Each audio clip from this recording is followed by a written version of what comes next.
ilal masjidil aqsal ladzi barakna haulah. Dalam kegiatan ini nanti apa-apa yang menjadi teladan dari Nabi besar kita Muhammad Rasulullah SAW itu akan menjadi teladan kita ikuti, kita laksanakan dalam kegiatan kita sehari-hari.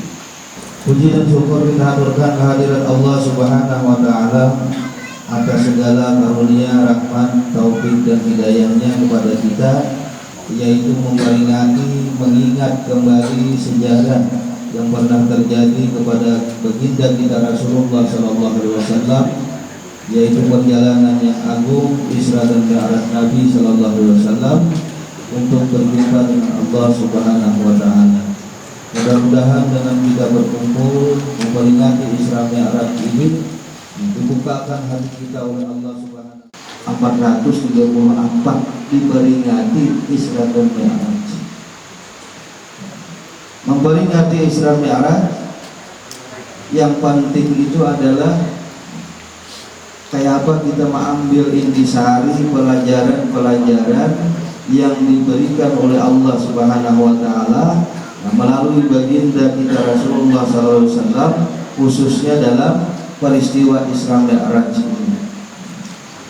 Nah, sebelum kita masuk ke sana, baiknya kita melihat dulu sejarah Isra Mi'raj. Kita mesti tahu kenapa Isra Mi'raj itu ada. Kenapa Nabi itu di-Isra Mi'rajkan oleh Allah Subhanahu wa Ta'ala. Karena kalau kita hanya memperingati Isra Mi'raj, perjalanan Nabi itu selesai, tidak akan memberi bekas kepada kita. Nah, jadi Nabi SAW sebelum beliau di-Isra Mi'rajkan, setelah beliau diangkat oleh Allah menjadi seorang rasul untuk berdakwah, menyampaikan risalah Allah Subhanahu wa Ta'ala, Nabi itu diikut oleh orang-orang Quraisy. Tapi diikut itu dikawani, jangan. Punya Nabi dan pengikut-pengikut sidin yang mau beriman kepada Allah diikut, diasingkan dalam satu lembah. Tapi diikut itu dikawani, jangan. Dipandiri, jangan. Jual beli, jangan. Sehingga dalam masa diasingkan itu Nabi dan sahabat-sahabat dan keluarga Nabi, sampai-sampai di situ Nabi dan sahabat-sahabat kelaparan di lembah, kelaparan, kekurangan makanan. Dalam riwayat disebutkan sehingga nampak dalam diri sahabat, dalam diri Rasulullah itu nampak kulit mereka ini hijau karena kebanyakan makan pucuk, kebanyakan makan daun. Kan kalau dimakan di situ baras, ada roti, ada makan daun. Nah, selama 2 tahun diboikot. Lalu pemboikotan tadi selesai, artinya karena diboikot lagi, dibolehkan sudah bermuamalah dengan Nabi dan sahabat-sahabat, sudah ke Makkah kembali. Lalu paman sidin Abu Talib yang selama itu melindungi beliau dalam dakwahnya, karena Abu Talib inilah Nabi kita itu bisa berdakwah. Karena Abu Talib inilah orang-orang Quraisy kedua ini mengganggu dakwahnya Nabi. Karena Abu Talib ini seorang pembesar pada suku Quraisy. Nah, selesai ikut, Abu Talib wafat. Setelah Abu Talib wafat, selang kedalawas, istri beliau yang juga sangat mendukung, memberi semangat kepada Nabi SAW dalam berdakwah, wafat beliau. Nah, jadi 2 orang ini, Abu Talib dan istri beliau Sayyidah Khadijah, wafat. Sehingga Nabi ini sangat sedih. Nah, kesedihan Nabi ini tambah lagi. Orang-orang Quraisy semakin merajalela karena Abu Talib pada lagi. Abu Talib yang selama ini pelindung Siti, yang menjaga Siti dari orang Quraisy, ada lagi, sehingga orang-orang Quraisy itu leluasa untuk mengganggu dakwah Nabi Shallallahu Alaihi Wasallam. Hadirin yang dirahmati Allah Subhanahu Wa Taala, disebutkan saking luar biasanya gangguan orang-orang Quraisy kepada Nabi. Nabi pernah berjalan di kota Makkah.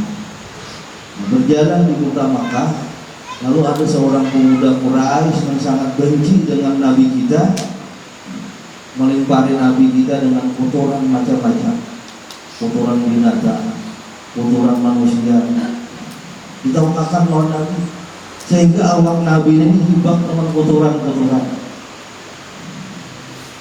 Bulik Nabi, begitu bulik disambut oleh anak Siti Fatimah, menangis Fatimah. Biar Fatimah apa kasihannya abahku, kayak ini mendakwahkan risalah Allah Subhanahu Wa Taala, dihina orang, ditawang orang, melawan kotoran-kotoran, sambil memberi sini sambil menangis. Lalu ujar Nabi kita apa? Wahai Fatimah, kada usah takutan oleh saya, la tahzan, innallaha ma'ana. Jangan engkau takut wahai Fatimah, karena Allah pasti akan melindungi kita. Allah pasti melindungi kita. Tapi dalam kata-kata Nabi itu pun, Nabi sempat berucap yang jadi ulama itu menunjukkan kesedihan Nabi juga. Yang Nabi Quraisy ini, orang-orang Quraisy ini sebelumnya kan pernah berbuat kepada aku yang seperti ini semasa Abu Talib itu masih hidup. Nah, ini menunjukkan bahwa di ulama ada sedikit dalam hati Nabi itu kesedihan. Nah, jadi itu. Nah, kemudian oleh Allah kesedihan Nabi tadi, artinya Nabi sudah mencapai puncak kesedihan, lalu terjadilah suatu peristiwa yang dinamakan dengan Isra Mi'raj. Allah memperjalankan Nabi kita dalam Isra, dan Allah mengangkat Nabi kita dalam Mi'raj untuk berjumpa dengan Allah Subhanahu Wa Taala. Itu sebagai hiburan bagi Nabi kita Sallallahu Alaihi Wasallam, supaya Nabi kita ini kembali semangatnya hidup dalam mendakwahkan ajaran Allah Subhanahu Wa Taala. Jadi Nabi pun dalam Isra Mi'raj itu disemangatkan Allah Subhanahu Wa Taala untuk mendakwahkan agama Allah Subhanahu Wa Taala. Kita pun sebagai umat Rasulullah, kita pun mesti mendapat semangat juga dengan peristiwa Isra Mi'raj tadi, untuk meningkatkan keyakinan kita kepada Allah, sebagaimana dalam ayat Al-Quran disebutkan, innahu huwas sami'ul basir. Dalam ayat Al-Isra ayat pertama ujungnya menyatakan innahu huwas sami'ul basir. Sesungguhnya Allah itu Maha mendengar. Kita mendengar kabar-kabar tentang Isra Mi'raj sudah sering, tapi Allah itu Sami'un Basir, Allah itu basir. Allah akan menyebutkan innahu sami'un alim, tapi basir. Kalau alim, kita bisa melihat dengan mata, itu alim. Ulun melihat waka, berarti ulun tahu dengan waka. Ini pengetahuan ulun dengan penglihatan. Ulun melihat dia, berarti ulun tahu dengan dia, ini dengan penglihatan. Tapi Allah, Isra Mi'raj peristiwa yang sangat luar biasa, dan ini memerlukan kekuatan keyakinan untuk bisa dipercaya. Allah menyebutkan innahu huwas sami'ul basir. Dengarkan kisah Isra Mi'raj dan renungkan dengan hati, yakini dengan hati. Karena kalau ada dengan hati, Isra Mi'raj ini pasti akan didustakan orang. Nah, jadi itu peristiwa Isra Mi'raj ini. Dan kita orang beriman sudah meyakini itu. Kalau kita orang beriman, kita sudah meyakini itu Isra Mi'raj itu benar adanya. Kita akan mendustakan dengan Isra Mi'raj. Nah, tinggal kita mengambil pelajaran dengan peristiwa-peristiwa yang terjadi dalam Isra wal Mi'raj. Nah, hadirin hadirat yang dirahmati oleh Allah Subhanahu wa taala. Hikmahnya dari Isra Mi'raj itu bagi Rasulullah itu apa? Isra Mi'raj terjadi 1400 tahun yang lewat di zaman yang masih ada macam-macam alat teknologi kayak kita ini. Itu di zaman yang sangat minim dengan teknologi, semuaan serba manual. Kita nyambutnya kuno gitu. Terjadi Isra Mi'raj yang luar biasa, sehingga banyak dari orang-orang yang beriman sebelumnya, namun imannya itu lama, kembali menjadi orang yang riddah, orang yang murtad. Orang-orang yang imannya lemah pada masa itu dikisahkan Nabi tentang Isra Mi'raj. Biar Nabi aku tadi diperjalankan Allah sampai ke Sidratil Muntaha hingga kembali ke sini, banyak yang ada percaya. Orang-orang kafir sangat senang dengan peristiwa Isra Mi'raj. Kenapa senangnya? Ini jadi modal mereka untuk mendustakan dengan Nabi kita Sallallahu Alaihi Wasallam. Abu Jahal, pasti Abu Jahal tuh ada salah tangguhanku, dia Abu Jahal, gua Muhammad itu orang tukang gua. Nah, orang-orang yang kurang imannya banyak yang kembali menjadi murtad, percaya dengan Rasulullah.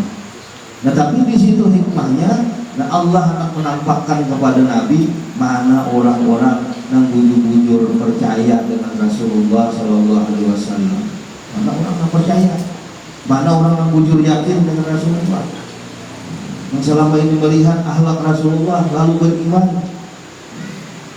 membenarkan dengan apa yang terjadi dengan peristiwa Isra Mi'raj itu. Abu Bakar Siddiq diantaranya. Abu Bakar Siddiq bergelar As-Siddiq karena beliau orang yang pertama membenarkan peristiwa Isra Mi'raj. Begitu dikisahkan Nabi, ujar apa? Ujar Abu Bakar Siddiq, ulun percaya wahai Rasulullah, 100% ulun percaya kejadian Isra Mi'raj. Andai ada peristiwa yang lebih hebat dari Isra Mi'raj ini pun, ulun tetap percaya kepada engkau wahai Rasulullah. Abu Bakar Siddiq. Begitu juga yang lain-lain. Nah, sehingga di situ timbul keyakinan Nabi lagi bahwa masih banyak orang-orang yang mendukung dengan dakwah beliau. Jadi Sidin kada bersedih lagi kehilangan Sayyidah Khadijah. Sidin kada merasa sedih lagi kehilangan paman Sidin Abu Talib, karena ternyata masih banyak orang yang siap mendukung Sidin untuk melaksanakan dakwah itu. Hadirin hadirat yang dirahmati Allah Subhanahu wa taala. Nah, jadi itu di antara kenapa Nabi itu Isra Mi'rajkan oleh Allah Subhanahu wa taala yang disebutkan oleh para ulama.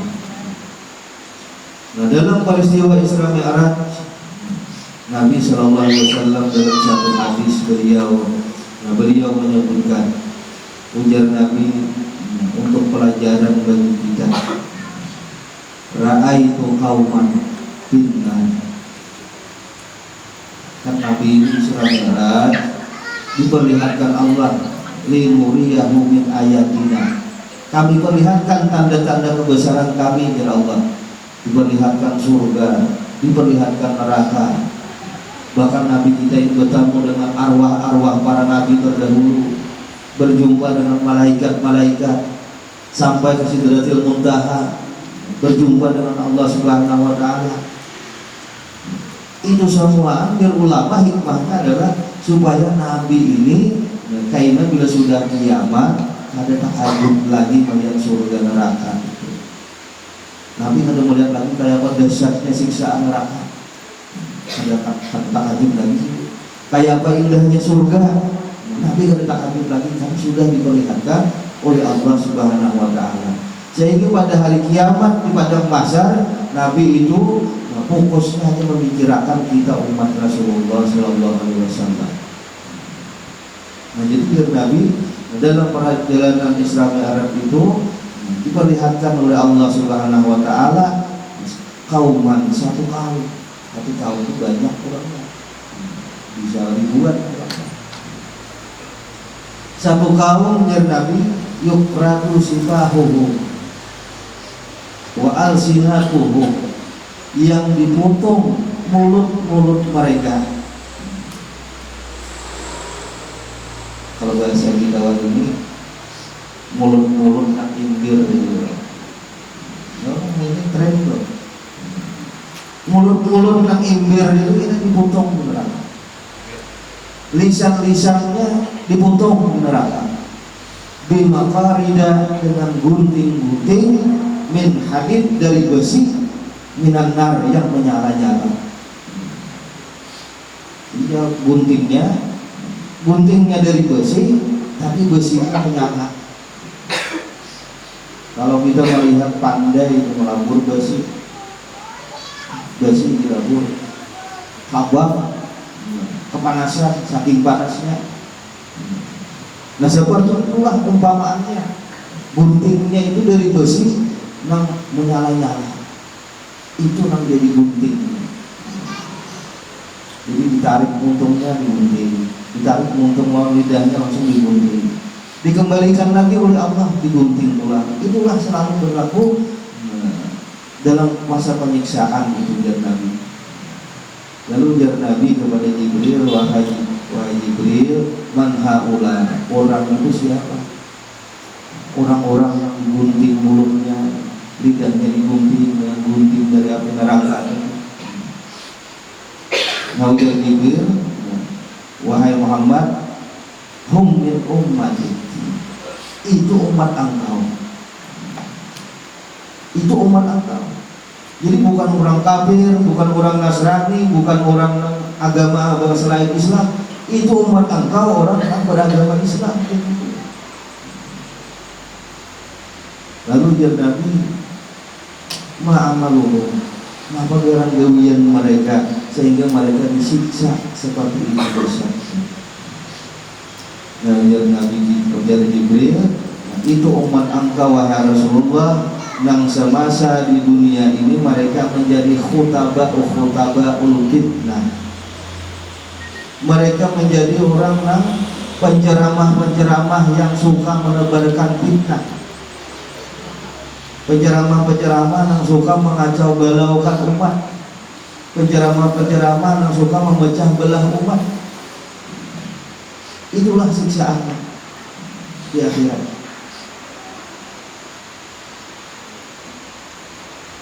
Penceramah-penceramah, nama Allah umat bingung.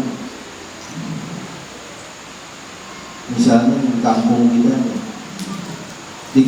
kita ini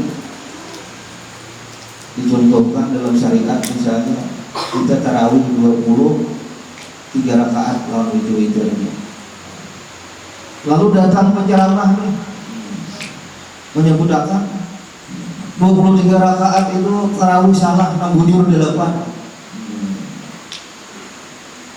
Ini lalu orang jadi bingung, 8 kan bujur 23 kan? Waduh, orang sudah lawas bisa di kampung itu sudah ada 23 rakaat. Datangnya mengacau-acau. Lalu umat jadi bingung. Nah itu dicontohkan ulama-ulama yang itu. Ulama-ulama yang menyebabkan umat ini bingung. Bahkan sekarang ini ada ulama lagi yang menyebutkan, ini kita perlu hati-hati menuntut ilmu, apalagi menuntut ilmu melalui media-media, perlu hati-hati. Ada ulama yang menyebutkan bahwa kita kada perlu mengikut dengan ulama. Ini mengaku dirinya ulama. Ujarnya kita kada perlu mengikut ulama. Itu lucu orangnya. Ini hanya membawai orang, lalu dia menyebutkan kada perlu mengikut ulama. Tidak langsung mengikut dengan Rasulullah, langsung mengambil dari Quran. Quran sudah ada, hadis sudah ada. Jadi kayak bagi orang mengikut dengan Rasulullah langsung, hadis ada, Quran ada. Nah ini menyesatkan. Orang bingung. Memang jujur, kita ini mesti mengikut dengan Rasulullah Sallallahu Alaihi Wasallam. Jujur. Kita sembahyang wajib mengikut tata cara sembahyangnya Rasulullah Shallallahu Alaihi Wasallam. Karena jar Nabi, sallu kama ra'aitumuni usalli. Salatlah kalian seperti kalian melihat aku salat. Ujur kita mesti mengikut dengan Nabi Shallallahu Alaihi Wasallam. Tapi kita pernahlah melihat Nabi. Soalnya kita melihat Nabi. Orang yang paling tahu dengan Nabi itu adalah sahabat. Sahabat. Jadi kayak pas sembahyang Nabi yang bujur, sahabat yang paling tahu. Sahabat lagi menurunkan kepada tabi'in, ini cara sembahyang Nabi yang bujur disampaikan. Tabi'in terus mengajarkan. Nah, tabi'in ini ulama. Amun kita ada mengikut dengan ulama langsung dengan Nabi, kayak akan kita sembahyang. Hadis-hadis itu yang menyusun ulama. Quran itu yang menghimpunkan Quran ulama. Jadi ulama-ulama yang menyimpulkan satu hadis itu ulama yang paling tahu isi hadis itu. Iya, nama ajaran. Nah, kita kalau mengikut ulama kayak apa? Sedangkan Nabi menyebutkan biar Nabi ulama itu harus satu ambiya. Ulama itu pewarisnya para nabi. Abi pewaris itu ulama itu yang diikuti. Nah, jadi ada macam itu berfatwa macam itu. Karena kamu empat ulama masuk neraka. Nah, ini karena pemikiran dengan akal seorang ada dengan dasar agama. Nah, jadi kita hanya mau ini menebar fitnah. Nah, jadi jar Nabi khutbah fitnah, penceramah yang menyebarkan fitnah. Disarahkan lagi hadisnya itu disebutkan siapa mereka wahai Jibril jar Nabi, mereka itu adalah orang-orang yang suka memberi ceramah, orang-orang yang suka memberi nasihat dengan kebaikan-kebaikan, tapi mereka kadang melakukan dengan apa disebutkan yang mereka suruh dari na'muru bil khair wala na'ti. Dalam satu hadis disebutkan Nabi menanyakan langsung kepada orangnya, kenapa kalian macam ini disiksa? Ujar mereka apa? Na'muru bil khair wala na'ti. Kami menyuruh mereka berbuat kebaikan, tapi kami kadang menggaulinya. Wa nanha 'anil syarr, kami melarang mereka daripada kejahatan, wa na'ti, kami menggaulinya. Jadi menyuruh orang berbuat baik, seorang akan menggauli. Melarang orang berbuat jahat, seorang akan menggauli. Jadi khutbah di sini bukan hanya penceramah. Khutbah di sini termasuk orang-orang yang tugasnya memberikan nasihat kebaikan. Kayak Tuhan bilang memberi nasihat kebaikan. Jangan menjuntang, jangan merampok, jangan mukuli orang, jangan menjuntang. Seorang paling menjuntang itu hukumannya kita lihat. Jangan merampok. Seorang merampok alahan pada orang. Dalam istilah itu apa katanya? Korupsi itu. Korupsi itu paling besar. Kalau orang merampok mungkin satu rumah aja. Tapi kalau korupsi berapa orang yang dirampok? Berapa masyarakatnya? Saya orang dirampoknya. Itu yang nama menuntut dia. Menjadi itu hukumannya. Nah, jadi kita ambil pelajarannya. Intinya apa yang kita menyuruh orang berbuat baik, kita yang pertama menjaga diri kita untuk berbuat baik. Nah, itu Islam. Makanya meningkatkan keimanan, ketakwaan, ujung-ujungnya presisi dalam agama. Presisi itu amanah lawan jabatan, amanah lawan tugas-tugasnya. Ini amanah semua. Nah, Hadirin hadirat yang dirahmati Allah Subhanahu wa taala.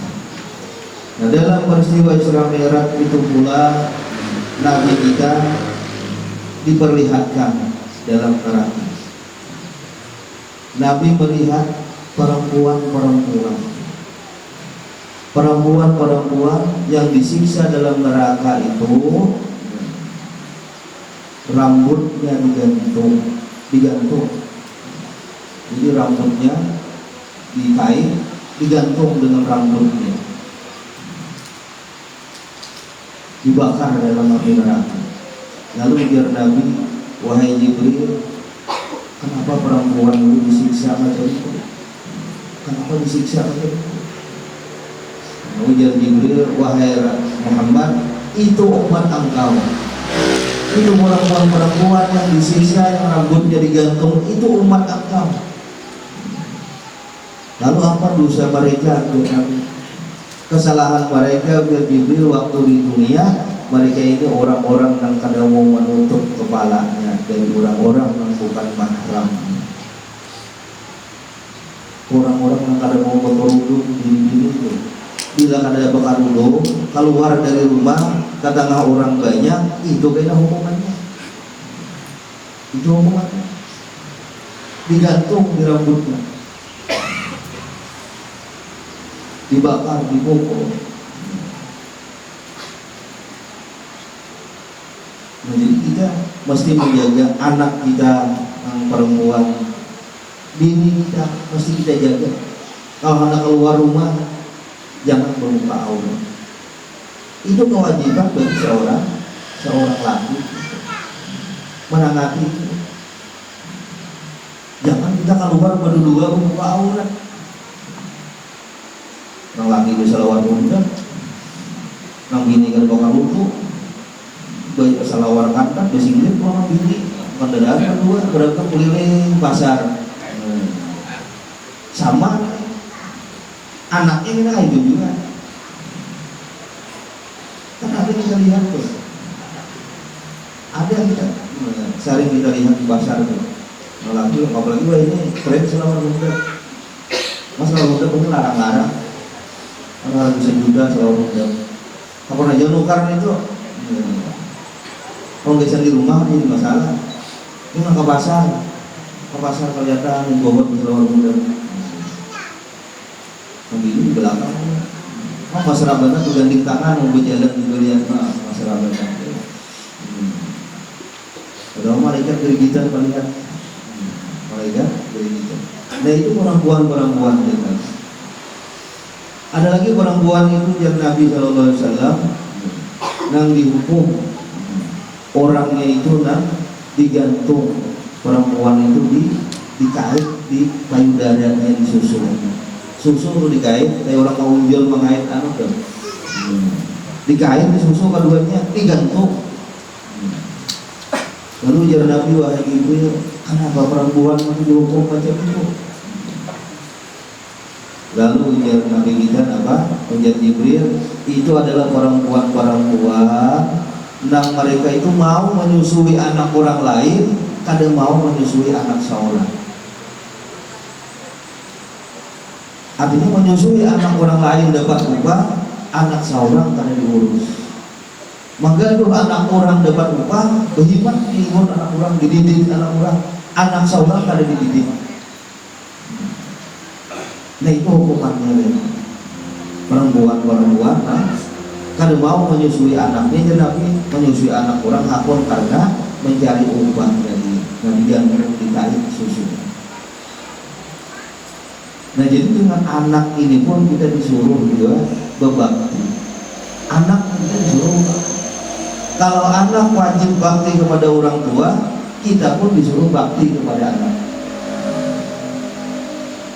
Jadi bukan hanya anak itu suruh kita mau berbakti orang tua, kita pun harus bakti dengan anak. Berbakti dengan anak, mengurus anak termasuk bakti dengan anak. Kita berinya pendidikan, kita ajarkannya tentang agama. Nah itu maknanya bakti dengan anak. Nah bakti dengan anak ini ulama yang paling utama. paling utama bakti kuitan lawan anak itu apa? Mencari pasangan yang saleh, mencari pasangan yang saleh dan salihah. Kita nih menghadap kawin, cari pasangan itu yang salihah, cari bibini yang salihah. Jangan mencari bibini itu yang maksiat kepada Allah. Itu bakti kita pertama kepada anak. Dan kita mencari bini misalnya, cari yang baik agamanya, cari yang baik cara berpakaiannya, cari yang bisa mengaji serba macam-macam ilmu agama. Itu yang dicari. Kenapa? Karena bini-bini ini pasangan jadi kuitan, pasangan melahirkan anak kita. Jadi jangan mencari bungasnya aja. Bila kita mencari bungasnya aja, kalau melihat akhlaknya, kita durhaka sudah orang. Dan itu jadi tuntutan anak yang kira.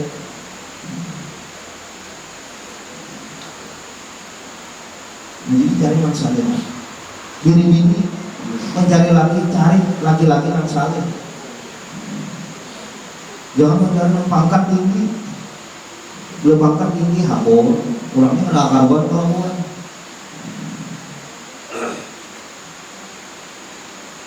Jangan mencari orang yang duitnya banyak. Cari laki yang saleh. Itu bakti bini-bini geser bakal anaknya. Biar aja pangkat rendah, bisa mengaji. Di jauh banget, jadi menantu ya lah.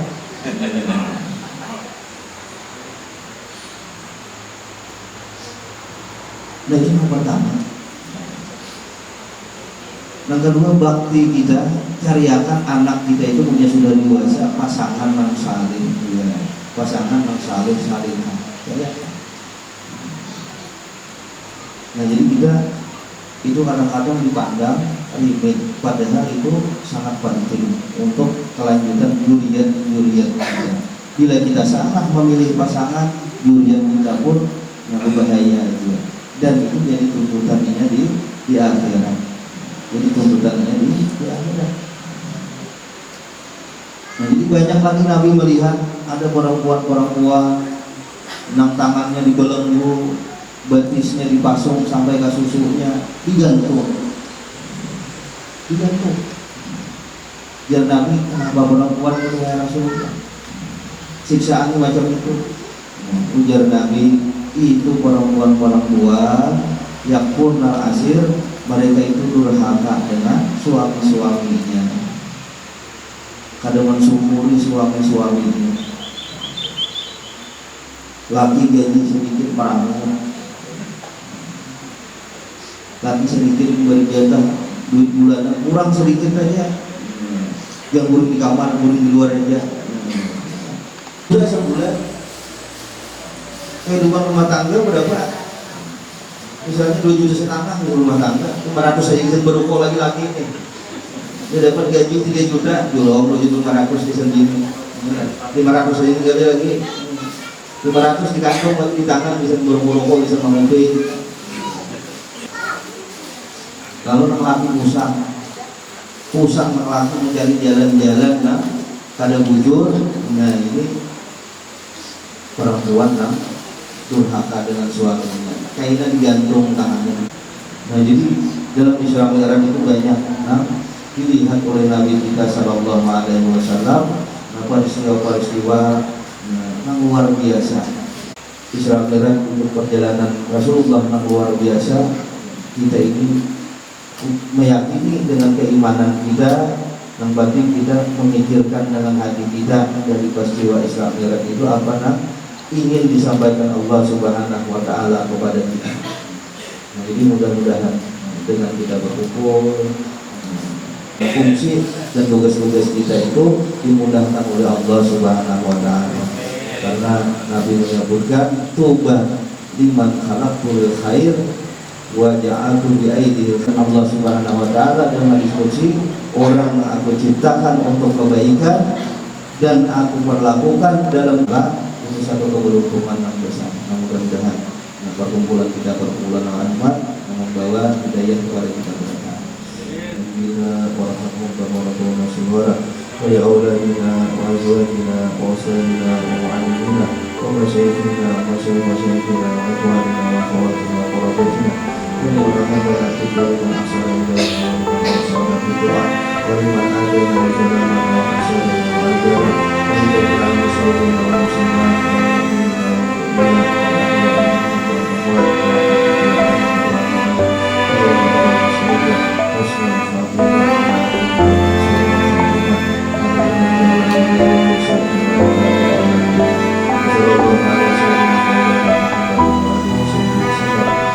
Subhanallah